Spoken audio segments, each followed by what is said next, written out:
Well, thank you for joining us for KBOI2 News Midday. I'm Brian Moore, and before we get to our top 11 stories at 11, we're going to go ahead and take a live look at the New York Stock Exchange on Wall Street in New York City. I do believe we have that image for you.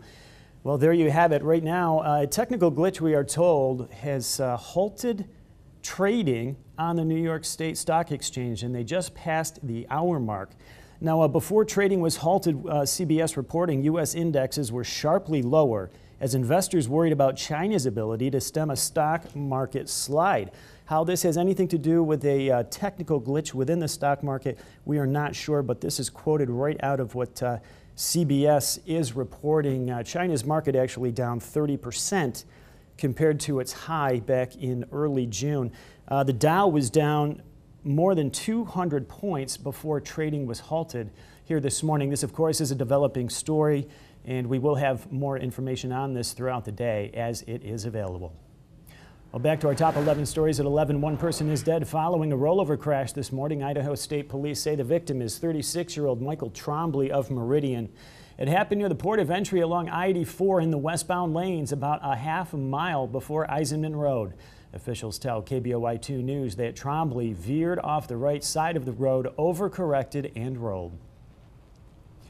And two people were taken to the hospital this morning following a multiple vehicle crash. Police tell KBOI2 News the driver of a Jeep was headed north on Mountain View and failed to yield to a second car that was heading west on Chinton Boulevard. The two vehicles ended up in a T-bone crash.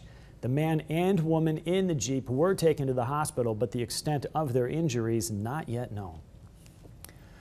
And the Cape Horn fire in northern Idaho continues to burn its way through dry timber at the southern end of Lake Pend Oreille. A fire spokesman says they are making some progress. As for residents in Bayview, beginning at 8 this morning, they were allowed limited access to their homes. While that evacuation order remains in effect, they'll be able to retrieve a few items throughout the day under police escort. All told, at least 200 residents have evacuated, but others are choosing to stay. I won't leave. It's like if you're in the military and you're in a firefight and one of your guys is taken down, you're going to make sure he gets out safe. Well, thanks to better mapping, the fire has been downsized from 2,000 acres to just under 1,400 acres. 6 homes have been destroyed so far, along with 2 other buildings. Meanwhile, FEMA authorized the use of federal funds to help with firefighting costs in the area. And a software glitch grounded the entire United Airlines fleet of planes this morning here in the U.S. The Boise airport reported it experienced a few minor delays as a result. The reason why and if the problem is fixed coming up in a few minutes. And Boise police are investigating a collision last night involving a car and a bicyclist. This happened about 10:30 at the intersection of 15th and River Streets.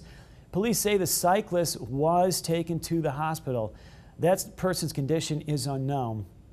15th Street was closed briefly while officers did a reconstruction of that crash. Idaho State Police investigating a single vehicle crash in Fruitland. This happened at 8:40 last night on Highway 95. Police say 22-year-old Brandon Brown of Parma was northbound on 85 when he lost control, crossed into the southbound lane. He drove off the highway and the vehicle overturned. He was airlifted to St. Al's in Boise. His passenger, 32-year-old Darren Corral of Nampa, was taken to St. Al's as well. State police say neither man was wearing a seatbelt.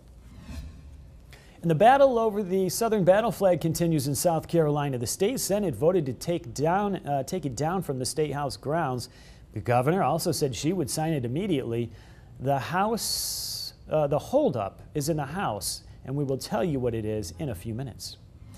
And a former Boise State Police chief will be laid to rest. John Church died recently at the age of 83. He led the Boise Police Department for 15 years from 1968 to 1983. Church was the longest serving chief in BPD's history. His private memorial service is scheduled for tomorrow. And an eagle and eminent domain fight rages on. In fact, a change in the plan last night drew a small but vocal group of people to the Eagle City Council meeting. At issue is this lot right here, former gas station at the corner of Eagle and State.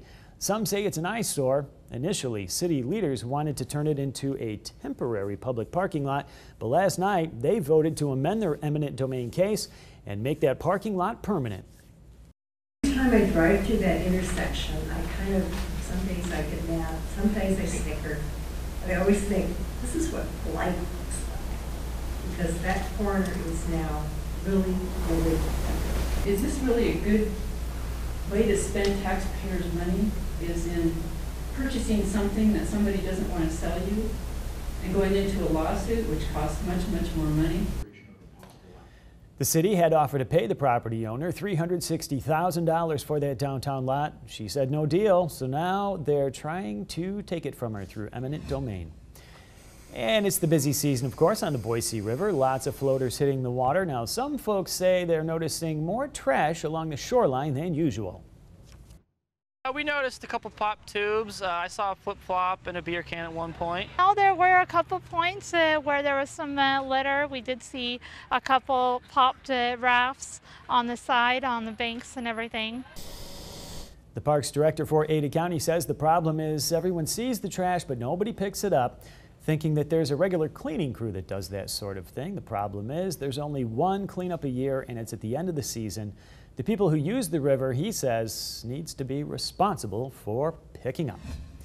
And if you've ever floated the river, you know it has to be part of the reason Boise is being recognized as one of the best cities for recreation.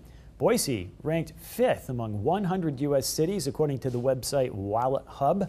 The rankings were based on the quality of entertainment, recreational facilities, costs, parks, and climate.